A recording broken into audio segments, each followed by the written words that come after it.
All right. I'm back. I don't know if I'm speaking to anyone right now, but sorry for the little extended high. Well, I mean, I don't know who I'm apologizing to. I don't have anyone here. So I'm just going to start for all the people who are watching this after the fact. This is going to be one of two parts of um, uh, a trip I took on to try out Amtrak's Downeaster back in 2006. Part one's going to be tonight. Part two is going to be next week, probably Friday. Today is going to cover. So I sort of broke this trip up. I was doing it with a friend. We just sort of wanted to do a number of transit things. So the first thing we did was we went out, took MBTA out to Haverhill. It's the end of the line, the Western Route main line, Boston and Maine from Boston to Portland, Maine, and then from there we caught Amtrak's Downeaster, and boy, it was anyway, I'll get into it in a sec. And then that's going to be mainly tomorrow, where we head up to Portland, get some pictures there. I think the date of these photos is from January 16th, 2006. And I will get going here. Let me just see if I can summon some people here. All right. I might as well start going. Okay, we picked up one viewer, so hopefully I'll apologize to them for the slight hiatus, stretching back to sorry, about a month. I just haven't been around, haven't had a good time to really do this. So anyway, I'm gonna get going here. It's my Downeaster trip from 2006, and here we go. So it's interesting because I think I previously did. This is an extension of a previous set of photos I did maybe a year or two ago, where I took the Lakeshore Limited from Albany to Boston. So this was part of that same weekend where I did Lakeshore Limited from Albany to Boston, and I did this Boston trip with my friend, with a different friend. So I was going from one friend to another. And this is just going to pick up basically the first. It's going to be sort of some short sets. These aren't going to be super long, so that's a plus. So here we have the Merrimack River Bridge. There's a bunch of bridge reconstruction going on. This is also part of Pan Am or Guilford's freight main line from Maine to Mechanicsville and originally Binghamton, New York, via the D&H route. And we'll get into some more special stuff. But at the time, they were doing some fix-up work on the Merrimack Bridge, and it's still like a 10-mile. They still haven't fixed it. I don't know what's been going on, but they've been trying to fix that bridge for 15 years. I think they finished, but you still crawl across it at 10 miles an hour. So I don't know what the deal is. It looked pretty nice, though. I think here, I mean, at one point, one of the tracks was closed, but I don't know if that was during this time. Here we are, just taking a little liberty with. They probably had a bellied cab car, and we were just sticking our heads out the door there. I have a couple of things up to help me with the file names. Oh, that's not going to be helpful.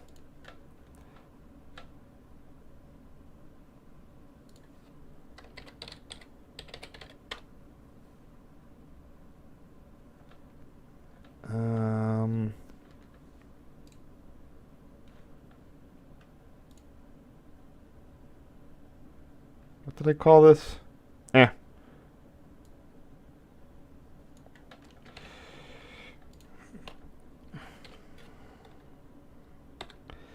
I think this is north-south, but I'm not sure. It might be east-west. Should probably go look that up. That's a good idea. Let me see what I can do here.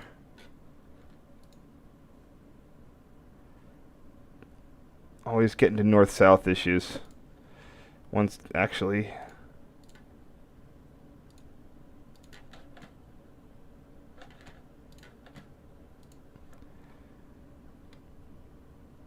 Oh, it is east-west. Okay, there we go.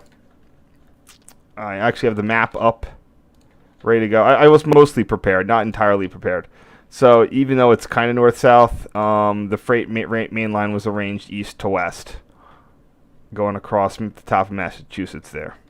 For those of you who don't know, Haverhill's, the Merrimack River was an early site of industrial production from the Atlantic. Haverhill, Lowell, Lawrence, Nashua, New Hampshire, Manchester, New Hampshire. These are all major industrial sites based on the because of they had due to the access of water power. Sorry for the slow start here. So it takes me a second to get oriented. Despite all my efforts, it takes me a second to get oriented. So that's going to be, I'm looking at track 2.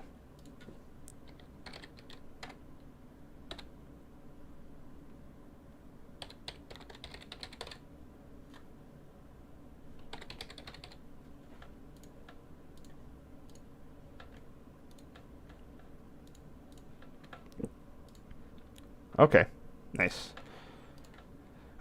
This was the, I did look this up. This was the Como Bridge in Haverhill. It was currently under construction. I tried to get a picture of the original bridge before it was redone, but I couldn't find it. Maybe it's that one. No, that's the drawbridge. So anyway, this bridge was just being rebuilt in 2000. It had been closed for 5 years between 2002 and 2007. It's interesting there because it looks like they built some sort of temporary pedestrian bridge over the river, which is pretty neat.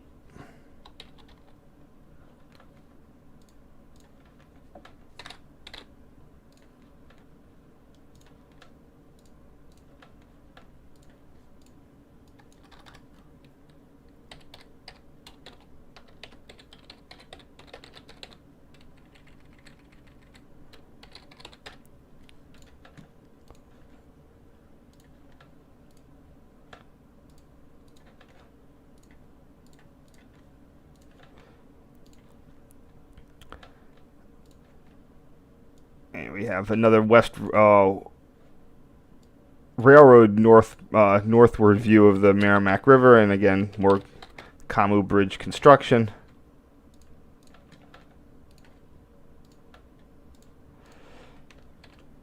Oops.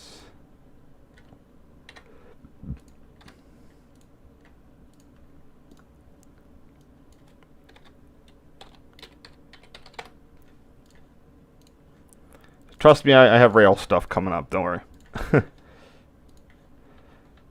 And more side views. This is when I was... My friend, I think he worked for MBTA at the time. If not, he was a consultant, but he had a badge. So we could take a little more liberties on the train, often ride fare free. He works for Metro North now.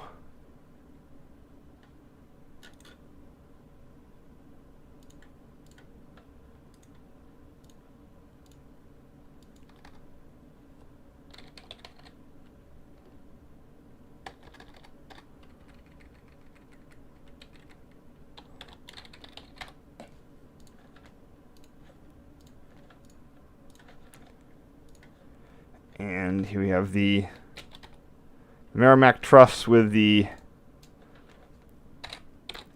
east abutment of the Como Bridge.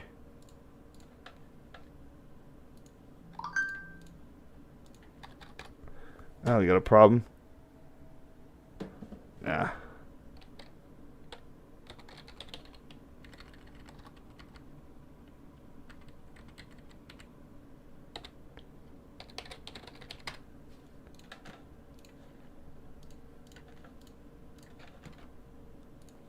Okay, and here we are coming into Haverhill Station. At the time, this section of the route was still Rule 251. Eventually, it would be,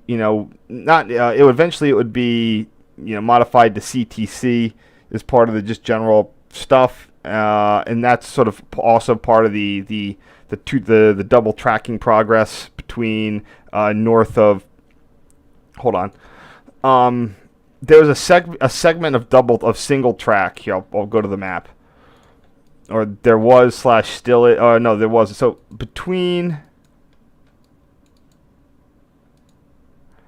So somewhere in here in this, yeah, that's right.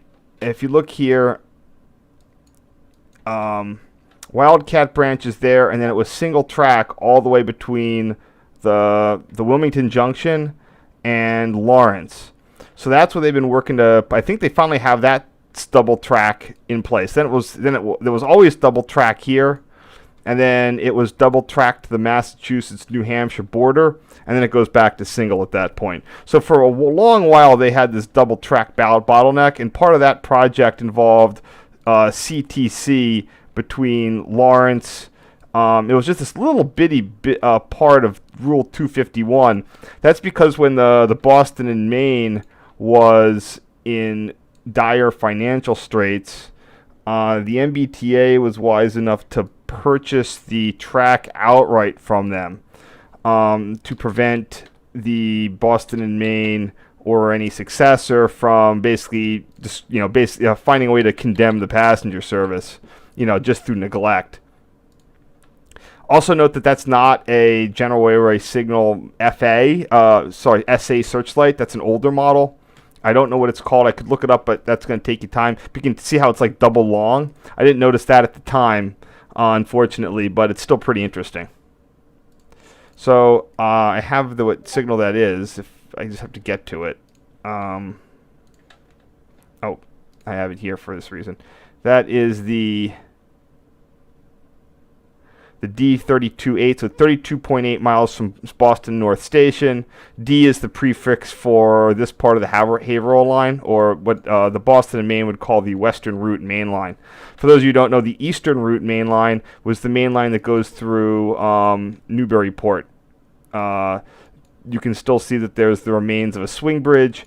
There are two separate Boston and Maine main lines, one going the Western route, one going the Eastern route sort of ending at Portsmouth, New Hampshire, the Western route main line continuing on to Portsmouth, New Hampshire, and Portland, Maine. So I just need to make sure I'm using the right nomenclature.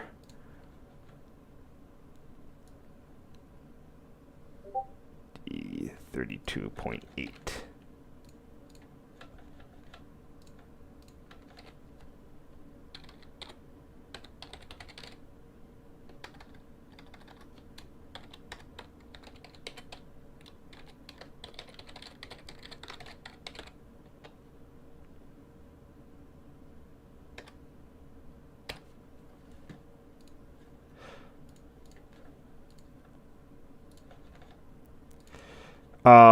Not the greatest photo. So because it was Rule 251, crews had to do a hand crossover to get the train turned. There was a hand operated switch right beyond the station, but typically they would run up to a hand operated crossover right below the state line. Today there's CTC crossovers in both locations, or at least in one of them. There's a CTC crossing directly above the station. So 1 second, and PBA 1625. So he's about to go and turn. No passengers. So back then, the service ended at Haverhill. The state owned the track all the way up to this. So you can see here, there's the station. Sorry. There's the station. There's currently a crossover right there, north. And somewhere around there, I think there was this one storage yard, and then there was a facing or a trailing point crossover, like right there. And depending on what was going on with freight or whatever, the crew would either would either hand throw the switches and turn the trains there. By the way, the yard for the Haverhill line is across the river in Bradford. So here's where the yard is for the end of the Haverhill line, and there's a station there. And all of this was a lot of hand-operated stuff. So they had they still have a hand-operated switch to come out of the end of the yard. Then I think that what they would do is most of the trains would just on the Rule 251 track. They'd come out on this hand crossover, run reverse via Form D up to the station, and then depart. Trains that were coming in from the city would do the little crossover maneuver up there. I'm not sure if any trains would terminate at Bradford or if they all had to go. Anyway, let's see where this New Hampshire state line is. So there's 495. There's the state line. And there was another one right here at the last crossing called Rosemont Street. And there was a hand crossover right there. And see, I actually tagged it out here before it went away. The MBTA Rosemont turnback. Non-interlocked hand crossover used when the line was signaled on the Rule 251. Outbound runs, blah, blah, blah. On the line of the New Hampshire border, trains that turn back here, at least they'd be charged by the Guilford. So if they cross, see, the ownership was not at an interlocking; it was at the state line. So, and there was an interlocking up there where it went from 2 tracks to 1. So if an MBTA train wanted to go up and reverse at the interlocking, Guilford would charge them. This is still a point. There's on-again, off-again discussions of extending the service to this point. But again, they still don't have... there's not a second interlocking there. They built a Haverhill interlocking. So here we have 2 tracks, 2 tracks, 2 tracks. And they go to 1 track right... somewhere right in here.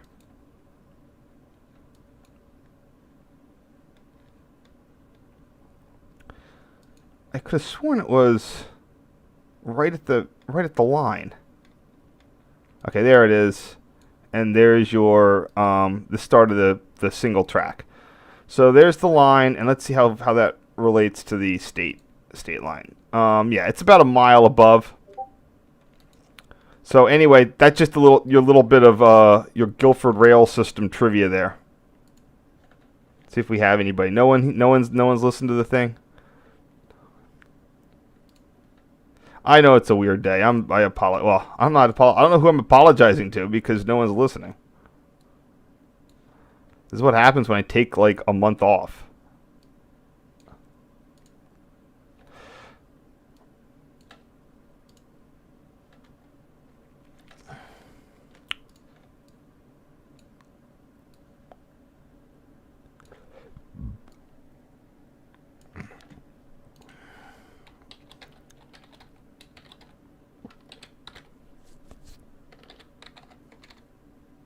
So we have 1625 departing. I'll have a better shot of that coming back.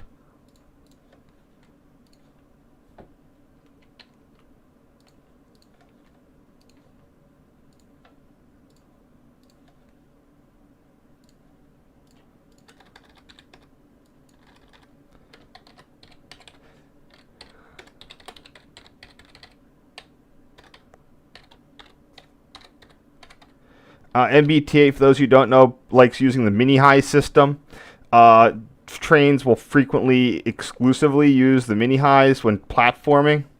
So that means the off-peak commuter trains will come up and they'll only board passengers from the mini-highs for the ADA compliance.